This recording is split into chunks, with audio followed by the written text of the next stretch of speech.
बिस्मिल्लाहिर्रहमानिर्रहीम। अस्सलाम वालेकुम students, Mohammad Iqbal physics lecture और सेकेंड ईयर का लेक्चर नंबर 17 हम स्टार्ट करने जा रहे हैं, चैप्टर 13। तो आज हम जो पढ़ने जा रहे हैं वो है इलेक्ट्रिक करंट के इफ़ेक्ट्स क्या हैं, what are the effects of electric current. तो इस टॉपिक में हम देखते हैं कि इफ़ेक्ट्स ऑफ इलेक्ट्रिक करंट क्या है। वैसे मैं पहले आपको पिछले लेक्चर में बता चुका हूँ कि the effect of the current is important, the direction of the current is not important, but we have to consider the direction to elaborate the electrical circuits and to design new devices। लेकिन असल चीज़ current का effect है। तो इसमें हम तीन effect discuss कर लेते हैं मेन। नंबर वन है हीटिंग इफ़ेक्ट। हीटिंग इफ़ेक्ट, अब देखें एक कंडक्टर है ये, तो इसमें करंट फ्लो करता है I, इसकी रेजिस्टेंस है R और T टाइम के लिए ये फ्लो करता है, T टाइम के लिए। तो तीन चीज़ें हैं, करंट जो है वो है I एम्पेयर, रेजिस्टेंस वो है R कंडक्टर की रेजिस्टेंस, और जो टाइम है जितनी देर के लिए करंट फ्लो करता है वो T। तो जो हीट पैदा होगी इस कंडक्टर में वो होगी I square RT, I square RT। Clear है? तो इसको मैं ड्राइव भी कर देता हूँ कि ये कैसे जो है वो ये हीट प्रोड्यूस होगी। आपको पता है कि जो एनर्जी है वो बराबर होती है Q डेल्टा V। ये चैप्टर 12 में आप पढ़ चुके हैं। तो आपको पता है Q बराबर किसके होता है? Q बराबर होता है IT, ठीक है, क्योंकि I is equal to Q over T। तो डेल्टा V किसके बराबर होगा? ये होता है IR। तो ये होता है ओहम्स लॉ, आगे हम पढ़ने जा रहे हैं, लेकिन मैट्रिक में भी आपने पढ़ा हुआ है V is equal to IR होता है। तो ये हो गया I स्क्वायर RT। तो ये एनर्जी जो है वो हीट में कन्वर्ट होती है, इलेक्ट्रिकल एनर्जी हीट में कन्वर्ट होती है। तो अगर किसी कंडक्टर में करंट फ्लो करता रहता है तो उसकी रेजिस्टेंस की वजह से अगर R ज़ीरो हो तो फिर तो हीट प्रोड्यूस नहीं होगी। तो R ज़ीरो नहीं होती है आमतौर पे, रेजिस्टेंस तो कुछ ना कुछ होती है, तो इस वजह से इसमें हीट प्रोड्यूस होती है। तो करंट जब किसी कंडक्टर में गुजरता है तो हीट का पैदा होना एक फितरी अमल है। इसमें जो है वो एनर्जी लूज़ होती है इन हीटिंग, ठीक है। अच्छा, इसका पॉजिटिव यूज़ भी है हीटिंग का, जैसे कि जो है वो आयरन है, इस्त्री, हीटर है। हम इस हीट को यूज़ भी करते हैं सर्दियों में हीटर चला के, ठीक है। तो ज़ाहिर है कि उसके अंदर हम रेजिस्टेंस को बहुत बढ़ा देते हैं, और रेजिस्टेंस को बढ़ाने से जो है वो हीटिंग इफ़ेक्ट बढ़ाया जा सकता है, या करंट को बढ़ाने से भी हीटिंग इफ़ेक्ट को बढ़ाया जा सकता है। तो एक जो हीटर है उसमें ये दोनों चीज़ें हम डेवलप करके तो ज़्यादा हीट हासिल करते हैं, जो हमें सर्दी के ख़िलाफ़ काम देती है। और जो इस्त्री है वो तो एक नॉर्मल है। इस तरह से गीज़र में भी हीटिंग इफ़ेक्ट यूज़ होता है करंट का। तो ये तो इसका पॉजिटिव यूज़ भी है, यानी हमें चाहिए भी होती है हीट कहीं कहीं, ठीक है, बहुत जगह। बल्कि जो हीटर हैं चीज़ें पकाने के लिए, खाने के लिए, वहाँ तो ये ज़्यादा चाहिए होगी, ठीक है। लेकिन ये एक तरह का जो है ना इफ़ेक्ट, क्योंकि इसको ज़ीरो करना बहुत मुश्किल काम है, ये एनर्जी का नुकसान तो होगा, तो ये एक तरह का लॉस भी है। यानी इलेक्ट्रिकल एनर्जी हीट की फॉर्म में ये लॉस भी होता है। आप नहीं चाहते कि ये लॉस हो, मतलब आप पंखा चला रहे हैं तो इसको करंट दे रहे हैं, इलेक्ट्रिकल एनर्जी दे रहे हैं। तो इलेक्ट्रिकल एनर्जी हम चाह रहे हैं पंखा चलाए, मोटर चलाए, हमारी जो डिवाइसेस है वो चलें, लेकिन जाहिर है कि इसमें हीट प्रोड्यूस होने की वजह से लॉस भी होता है। तो ये एक तरह का लॉस भी है इलेक्ट्रिकल एनर्जी का, बट ये इफ़ेक्ट तो है। दूसरा जो इफ़ेक्ट है वो है मैग्नेटिक इफ़ेक्ट। ये भी नेचुरल है, कोई आपके करने से नहीं होगा।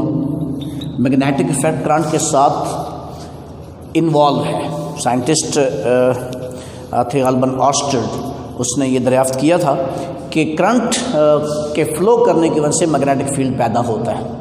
यानी ये बड़ा छोटा सा एक्सपेरिमेंट है। ये एक कंडक्टर है, चैप्टर 14 के अंदर वैसे हम डिटेल में पढ़ने जा रहे हैं। अगला चैप्टर पूरा मैग्नेटिज़म पे है, तो उसमें हम डिटेल में पढ़ने जा रहे हैं। तो ये एक कंडक्टर है, इसमें से अगर करंट फ्लो करता है I, ठीक है, तो इसके इर्द गिर्द मैग्नेटिक फील्ड पैदा होगा यूं, ठीक है। करंट पैदा होगा। राइट हैंड रूल से अगर कंडक्टर ये एक तार है, इसमें करंट अगर ऊपर की तरफ जा रहा है तो राइट हैंड रूल अगर आप यूज़ करें, ठीक है, तो जो आपका अंगूठा है वो करंट की डायरेक्शन को शो करेगा, तो जो फिंगर्स हैं वो मैग्नेटिक फील्ड को शो करेंगे ऐसे अलोंग द ये एंटी क्लॉकवाइज, और नीचे की तरफ करंट हो जाएगा तो फिर क्लॉकवाइज। तो इसके इर्द गिर्द मैग्नेटिक फील्ड एग्जिस्ट करता है, नेचुरली मौजूद होता है, ठीक है। आप इसको चेक भी कर सकते हैं। ये एक गत्ता लें आप, छोटा सा एक्सपेरिमेंट है, ठीक है। तो इसमें से एक सुराख करके इसमें से तार गुजार दें, ठीक है, इसमें से तार गुजारें जिसमें करंट आई फ्लो कर रहा हो। तो यहाँ पे आप जो है वो लोहे चून कहते हैं, आयरन फिलिंग्स, यानी लोहे का चूरा मिल जाता है मार्केट में, लैब्स के में भी मिल जाता है लैब्स के लिए। तो वो इसके ऊपर आप बिखेर दें, यानी बारीक बारीक लोहे का ज़र्रात होते हैं जिसको लोहे चून कहते हैं उर्दू में, और इंग्लिश में उसको आयरन फिलिंग्स कहते हैं। तो उसको अगर आप यहाँ पे छोट कर दें तो आप देखेंगे कि वो सर्कल में आ जाएगा, यूँ वो लोहा जो यूँ सर्कल में आ जाएगा, इसके इर्द गिर्द मैग्नेटिक फील्ड की वजह से आ जाएगा। एक और भी आप एक्सपेरिमेंट कर सकते हैं। ये कंपास नीडल होती है जो हमेशा नॉर्थ साउथ खड़ी होती है, कुतुबनुमा सुई जिसको कहते हैं, कुतुबनुमा कंपास नीडल। तो इस कंपास नीडल को अगर आप यहाँ रखेंगे तो वो आपको डायरेक्शन बताएगी, यूँ हो जाएगी, फिर यूँ हो जाएगी, ठीक है, यहाँ रखेंगे तो यूँ हो जाएगी, एंड सो ऑन, ठीक है। तो इसके इर्द गिर्द जो है वो भी उसकी डायरेक्शन भी चेंज होती जाएगी, जो कि मैग्नेटिक फील्ड की मौजूदगी की तरफ इशारा है। तो एक कंडक्टर के इर्द गिर्द मैग्नेटिक फील्ड पैदा होता है अगर उसमें से करंट गुजर रहा हो। तो करंट का ये magnetic field, magnetic effect exist करता है, हम इसको यूज़ भी करते हैं। अच्छा, ये कब, अगर करंट ज़ीरो हो जाए तो मैग्नेटिक फील्ड भी ज़ीरो हो जाएगा, मैग्नेटिक फील्ड भी ज़ीरो हो जाएगा। यानी जब तक फील्ड होगा, जब तक करंट होगा, जब फील्ड ज़ीरो तो मैग्नेटिक फील्ड भी ज़ीरो। इसलिए हम इसको इलेक्ट्रोमैग्नेट भी कहते हैं। चैप्टर 14 इलेक्ट्रोमैग्नेटिज्म हमने पढ़ना है, ठीक हो गया। तो ये मैग्नेटिक फील्ड है। एक हम डिवाइस बनाया करते हैं ऐसे तार से, कॉपर की तार को ना ऐसे कॉइल्स, बहुत सारी टर्न्स देते हैं, बहुत सारे उसके ये चक्कर देते हैं हम, और इसको अगर आप सप्लाई देते हैं तो इसके जो है वो होता ये कि इसके अंदर वाली साइड पे मैग्नेटिक फील्ड बड़ा स्ट्रांग हो जाता है, ठीक है, अंदर वाली साइड पे, ठीक है, और बाहर बहुत कम हो जाता है, उसको हम तकरीबन ज़ीरो लेते हैं। लेकिन इसके अंदर मैग्नेटिक फील्ड बड़ा स्ट्रांग होता है, सोलेनाइड जिसको हम कहते हैं, सोलेनाइड कॉयल है, ये कॉपर की कॉयल है, ऐसे जैसे इसके ऊपर आप ऐसे ऐसे तार लपेट दें काफ़ी सारी, जैसे स्प्रिंग होता है, इसको निकाल लें तो ये सोलेनाइड बन जाएगा। लेकिन ज़ाहिर है सोलेनाइड बनाने के लिए कुछ और भी शराइत हैं, वो मैं अगले चैप्टर में वहीं पे बयान करूँगा। तो ये सोलेनाइड भी एक डिवाइस है, इसके अंदर मैग्नेटिक फील्ड बड़ा स्ट्रांग हो जाता है, सैचुरेट कर जाता है सोलेनाइड। इस सोलेनाइड का काफ़ी इस्तेमाल है मशीन्स को बनाने के लिए। अच्छा, ये आपके पंखे के अंदर भी कॉइल्स होती हैं। पंखा जो है, जब इसको हम करंट देते हैं, जब यहाँ से हम इसको करंट देते हैं तो पंखा घूमने लगता है। तो पंखा क्यों घूमता है? ये मैग्नेटिक फोर्स की वजह से ही घूमता है। अगर करंट का मैग्नेटिक इफेक्ट नहीं होता तो पंखा नहीं घूमता। आपकी पानी वाली जो पंप है, वाटर पंप, मोटर पानी वाली, वो भी ज़ाहिर है। तो तमाम जो छोटी से छोटी और बड़ी से बड़ी मोटर जो हैं वो मैग्नेटिक इफ़ेक्ट की वजह से ही काम कर रही हैं। तो अगर करंट का मैग्नेटिक इफ़ेक्ट नहीं होता तो फिर हमारी लाइफ कैसी होती, कितनी चीज़ें हमारी बंद हो जाती, तो फिर तो बहुत प्रॉब्लम हो जाता। तो ये बड़ा इंपॉर्टेंट इफ़ेक्ट है मैग्नेटिक इफ़ेक्ट, जिससे हम बहुत सारी डिवाइसेस बनाते हैं, बहुत सारा काम लेते हैं। तीसरा जो इफ़ेक्ट है वो है केमिकल इफ़ेक्ट। तो एक केमिकल इफ़ेक्ट भी देखते हैं हम। आपने केमिस्ट्री में भी ये चीज़ पढ़ी है, इलेक्ट्रोलिसिस, ठीक है, बर्क पाशीदगी उर्दू में कहते हैं, बर्क पाशीदगी, इलेक्ट्रोलिसिस। तो इसको ज़रा देखें आप, इलेक्ट्रोलिसिस, ठीक है, सॉरी, इलेक्ट्रोलिसिस, ये कौन सा इफेक्ट है? ये हीट, ये केमिकल इफेक्ट,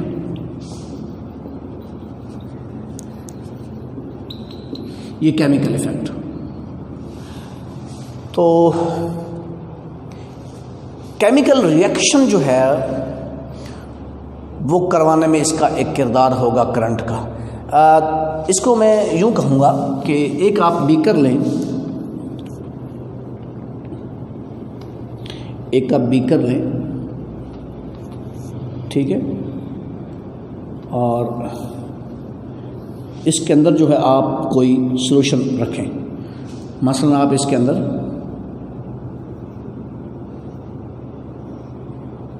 कॉपर सल्फेट का सॉल्यूशन डाल दें, CuSO4 कॉपर सल्फेट, या सोडियम क्लोराइड भी डाल सकते हैं, NaCl भी डाल सकते हैं, ठीक है, HCl भी डाल सकते हैं। यानी वो कंपाउंड डालेंगे जिसकी इलेक्ट्रोलिसिस हो सके, जिसमें से करंट पास हो सके। तो ये खैर आपने पढ़ा हुआ है, मैं इस पर मज़ीद बात नहीं करूँगा, मैं सिर्फ इतनी बात करता हूँ कि ये कॉपर सल्फेट का इसके अंदर फॉरेन सॉल्यूशन है। अच्छा, कॉपर सल्फेट का जब आप सॉल्यूशन तैयार करते हैं तो कॉपर सल्फेट जो है ये आपके पास डिज़ोल्व हो जाता है आयंस की फॉर्म में, Cu++ and SO4-, double 2 electron lose करता है। तो इस तरह से ये इसकी आयोनाइजेशन हो जाती है, यानी मैं इसको प्लस कर देते हैं, प्लस SO4-, ठीक है। तो ये जो है वो कॉपर सल्फेट का सॉल्यूशन जो है वो इस तरह से एग्जिस्ट करता है इस बीकर के अंदर। वैसे इस तरह के बीकर को हम वोल्टामीटर कहते हैं। क्या कहते हैं? वोल्टामीटर, वोल्टामीटर कहते हैं। इसके अंदर आप 2 इलेक्ट्रोड्स लगा दें, यानी 2 टर्मिनल डाल दें इसके अंदर।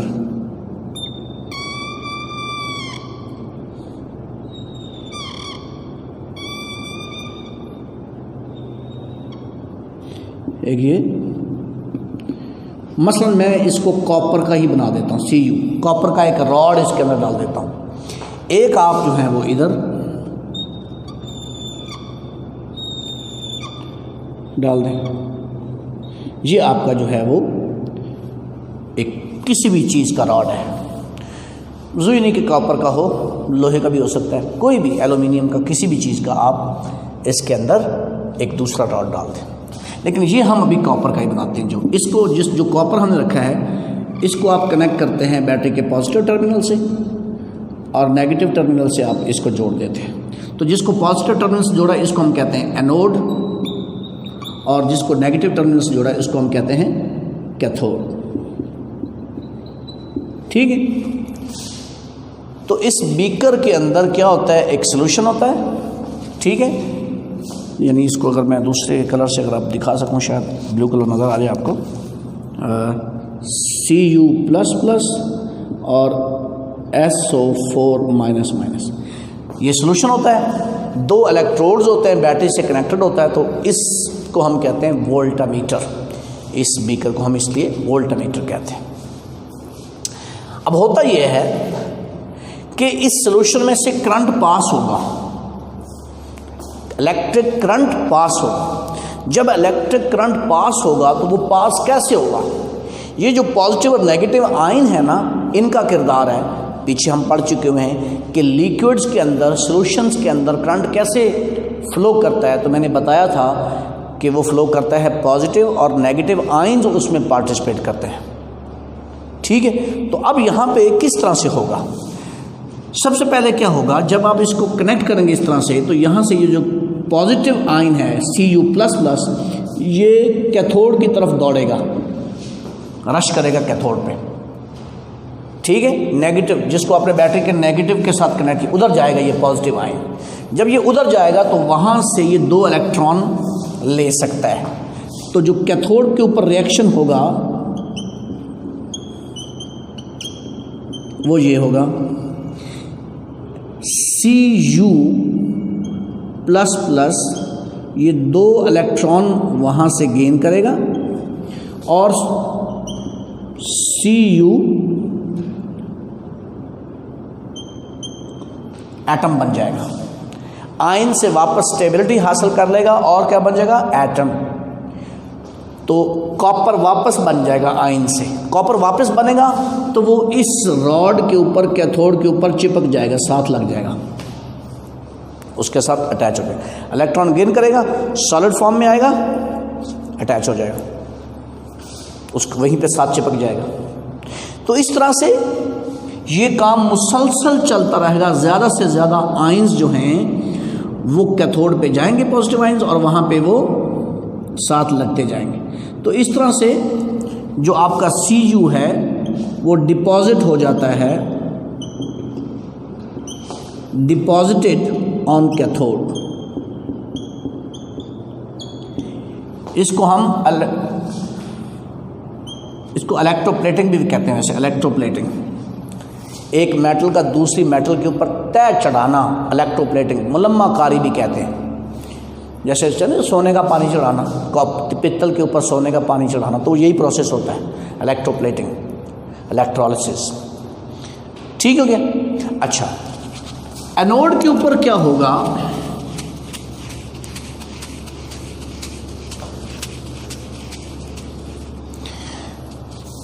ठीक है, तो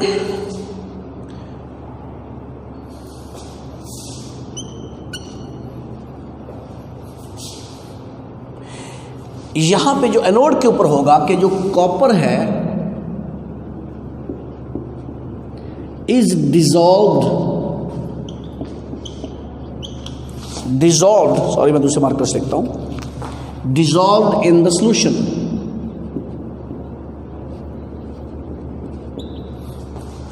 ये जो कॉपर है, जो रॉड आपने कॉपर का रखा हुआ है, ये सॉल्यूशन के अंदर घुलता जाता है, हल होता जाता है। किस फॉर्म में? जाहिर है कि वो क्या करेगा, वो यहाँ से 2 इलेक्ट्रॉन लूज करेगा और उसमें जाएगा, किस में जाएगा? Cu++ में जाएगा, प्लस 2 इलेक्ट्रॉन लूज हुए। तो जो 2 इलेक्ट्रॉन उधर गेन हुए, इधर जो है वो कॉपर ने वो 2 इलेक्ट्रॉन लूज किए, वो लूज करेगा, इलेक्ट्रॉन फ्लो करेंगे और वो दूसरे एंड पे जाके वो इलेक्ट्रॉन कॉपर क्या करेगा? गेन करता जाएगा। अच्छा, जब ये जो कॉपर है, यानी ये जो कॉपर रॉड था, ये सॉल्यूशन के अंदर जाएगा तो वो किस में डिसॉल्व हो जाएगा? वो कॉपर आयन की फॉर्म में डिसॉल्व होता जाएगा। तो ये आपका एनोड के ऊपर रिएक्शन होता है।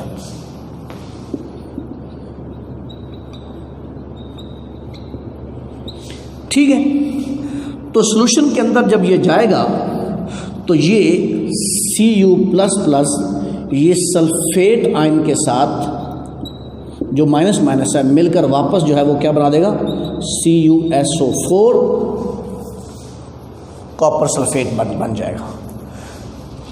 तो सॉल्यूशन के अंदर कॉपर सल्फेट की जो कंसंट्रेशन है वो चेंज नहीं होगी, वो वही चलती जाएगी, क्योंकि जितना कॉपर उधर जा रहा है, ये जो हम कह रहे हैं, ये कॉपर जो है ये कैथोड की तरफ जा रहा है और वहाँ से इलेक्ट्रॉन लेके कैथोड सॉलिड फॉर्म में जा रहा है और उस रॉड के ऊपर चिपकता जा रहा है। तो उसी लिहाज से यहाँ से भी जो रॉड है कॉपर का, वो उसके अंदर घुलता जा रहा है आयन की फॉर्म में, और वो सल्फेट के साथ मिलके वापस कॉपर सल्फेट बनाता जा रहा है। तो नतीजा ये होता है कि कॉपर सल्फेट की जो कंसंट्रेशन है वो अनऑल्टर रहती है, तब्दील नहीं होती एंड तक। कब तक? जब तक ये रॉड मौजूद है। जब ये सारा रॉड घुल जाएगा तो फिर आपका प्रोसेस स्टॉप हो जाएगा, फिर फर्दर इलेक्ट्रॉन नहीं मिलेंगे आपको, तो करंट फ्लो करना रुक जाएगा, करंट नहीं होगा। ठीक हो गया? तो करंट जब तक फ्लो करेगा जब तक ये कॉपर मौजूद है, और इस तरह से कॉपर उधर जा रहा है, आयन पीछे से आयन मज़ीद डिज़ोल्व हो रहा है, तो ये काम चलता रहेगा। क्लियर हो गया? तो ये है chemical effect of current. Electroplating हो रही है कि कॉपर इससे घुल के इसके ऊपर डिपॉजिट हो रहा है एक आयोनाइजेशन प्रोसेस के थ्रू। तो हम इसको कहते हैं केमिकल इफेक्ट ऑफ करंट। ये करंट की वजह से हो रहा है ऐसा, और एक केमिकल रिएक्शन हो रहा है एक बार। तो आपका अच्छा, अगर आप ये चाहते हैं कि भाई मुझे सोने के ऊपर सोने का पानी चढ़ाना है, तो क्या करेंगे आप? इसको सोने का रॉड बनाएंगे और जिसके ऊपर आपने उसकी तय चढ़ानी उसको आप कैथोड बना देंगे। ठीक है? जैसे ये मोटरसाइकिल के जो रिम होते हैं जिनको हम निकल अलॉय निकल उन पे चढ़ाते हैं, या क्रोमियम की तय उसके ऊपर चढ़ाते हैं, तो उसकी प्लेटिंग भी इसी तरह से हो सकती है। इलेक्ट्रोप्लेटिंग बड़ा दिलचस्प काम है। मार्केट के अंदर किसी भी ऐसी दुकान पे आप जाएं जहाँ पे इलेक्ट्रोप्लेटिंग हो रही हो तो इस प्रोसेस को आप बड़ा और बेहतर तौर पे समझ रहे होंगे। तो स्टूडेंट्स, ये था इफ़ेक्ट्स ऑफ करंट। ये बहुत अच्छी तरह इसको तैयार कीजिएगा। इंशाल्लाह हम कल मिलते हैं नए लेक्चर में। ओहम्स लॉ हम स्टार्ट करने जा रहे हैं जो कि बहुत इंपॉर्टेंट है और उस पर हम आगे जाके बात करेंगे। तो आखिर पे जो मैं हमेशा कहता हूँ कि एस्पायर कॉलेज चिश्तियाँ का ऑफिशियल यूट्यूब चैनल को सब्सक्राइब कीजिए। मोहम्मद इकबाल वट्टू फिज़िक्स लेक्चर उसको भी सब्सक्राइब कीजिए। वहाँ पे आपको ये तमाम लेक्चर्स मिल जाएंगे। कोई सवाल हो तो लाजमी वहाँ पे पोस्ट कीजिए। इंशाल्लाह आपके सवालात के भी हम जवाबात वहाँ पे देंगे। अपना ख्याल रखिएगा। मिलते हैं नेक्स्ट लेक्चर 18 में, लेक्चर नंबर 18 के अंदर ओहम्स लॉ के साथ। अल्लाह हाफ़िज़।